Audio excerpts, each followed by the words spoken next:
బండి సంజయ్ కొడుకు ఇష్యూ ఏదైతే ఉందో దానికి సంబంధించి ఏఐఎస్ఎఫ్ ఆధ్వర్యంలో రౌండ్ టేబుల్ సమావేశం సోమాజిగూడ ప్రెస్ క్లబ్ లో నిర్వహించడం జరిగింది. దానికి వివిధ సంఘాల నుంచి కూడా సంఘీభావం తెలుపుతూ అందరు వచ్చారు. సో పెద్దవారు మనతో ఉన్నారు, మాట్లాడించే ప్రయత్నం చేద్దాం. అమ్మ నమస్తే. నమస్తే అండి. సో చెప్పండి, ఈ కేసు గురించి అసలు ఎవరిది నిజం ఎవరిది అబద్ధం? ఒక విషయం అయితే కరెక్ట్. అదేంటంటే ఆయన 25 సంవత్సరాలు మేజర్, ఆమె 17 సంవత్సరాలు. ఇద్దరు ఫ్రెండ్షిప్ తో తిరిగారు. అకార్డింగ్ హెర్ ఆమె ఏం ఫీల్ అయిందంటే ఈయన నా స్నేహితుడు, నా ప్రేమికుడు అనుకుంది. నువ్వు లేకపోతే నేను బ్రతకలేను, నువ్వు చదువుకి విదేశాలకు వెళ్ళకు, ఇక్కడే ఉందాము, నువ్వు ఇప్పుడు కదా, నువ్వు మేజర్ అయిన తర్వాత మనం పెళ్లి చేసుకుందామని. ఎందుకు నేను లండన్ లో చదువుకుంటాను, నువ్వు అక్కడికే వద్దు అంటే, అలా లేదు, మా రాజకీయ జీవితం ఇక్కడే ఉంది, నా తండ్రిది, నేను ఇక్కడే ఉండాలి, కొద్ది రోజులు ఆగు అని మభ్య పెట్టాడు. ఆమె ఒక స్నేహితురాలుగానే తిరిగింది. కానీ ఆయన అంటే ఫిజికల్ గా దగ్గరికి రావాలని ఆయన బలవంతం పెట్టడాలు, ఆమె తప్పించుకోవడాలు జరిగాయి. మనకు ఒక విషయం అర్థమవుతుంది ఏంటంటే, ఆమె ఈ ప్రేమ ఇది స్వచ్ఛమైన ప్రేమ, ఈ ప్రేమ పెళ్లి వరకు వస్తుంది అని తను ఫీల్ అయింది. కాబట్టి ఆమె ఒక రకంగా మెయింటైన్ చేస్తుంది ఫ్రెండ్షిప్. ఎప్పుడైతే ఆయన బలవంతం చేసి, అంటే బిఫోర్ మ్యారేజ్ ఫిజికల్ గా దగ్గర ఉండాలని బలవంతం చేస్తున్నాడో, ఆ అవమానాలను భరించలేక 3 మార్లు ప్రయత్నించింది. చిన్న విషయం కాదు కదా, చేసుకోవాలన్న స్థాయికి వచ్చిందంటే ఎంత పెద్ద హెరాస్మెంట్ అది, అంత పెద్ద హెరాస్మెంట్.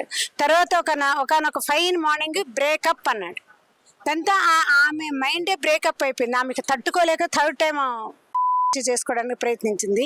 అయితే ఈ రోజు ఏంటంటే, అమ్మాయి కూడా తిరిగింది కదా అంటారు. అమ్మాయి తిరిగిన బాలికని ఇన్ఫ్లుయెన్స్ చేయగలిసింది మేజర్లను మైనర్లు ఇన్ఫ్లుయెన్స్ చేయలేదు.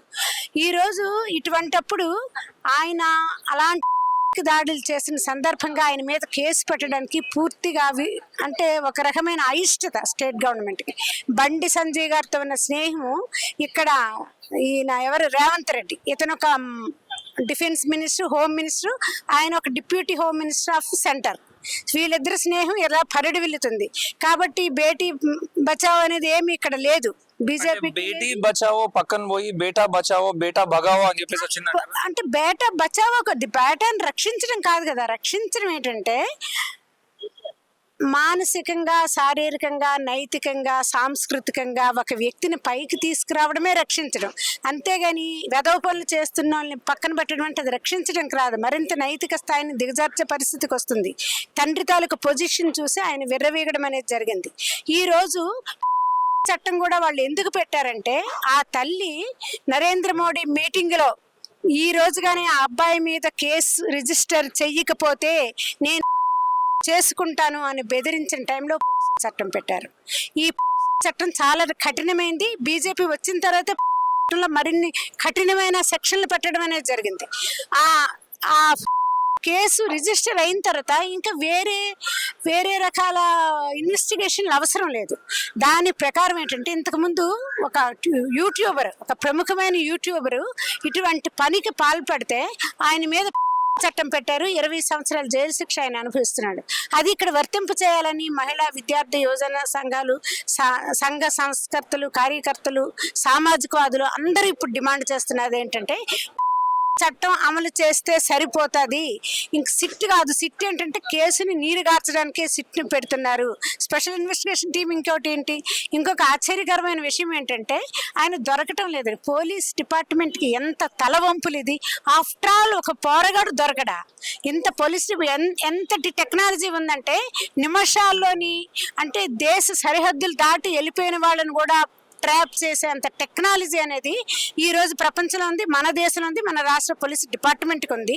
ఈ రోజు డీజీపీ ఏం చేస్తున్నారు, ఆమె కమిషనర్ ఆఫ్ పోలీస్ ఆమె సుమతి గారు మరి ఇంత ధైర్యంగా రాత్రి 12 ఉండి పోరగాళ్ళని చూసి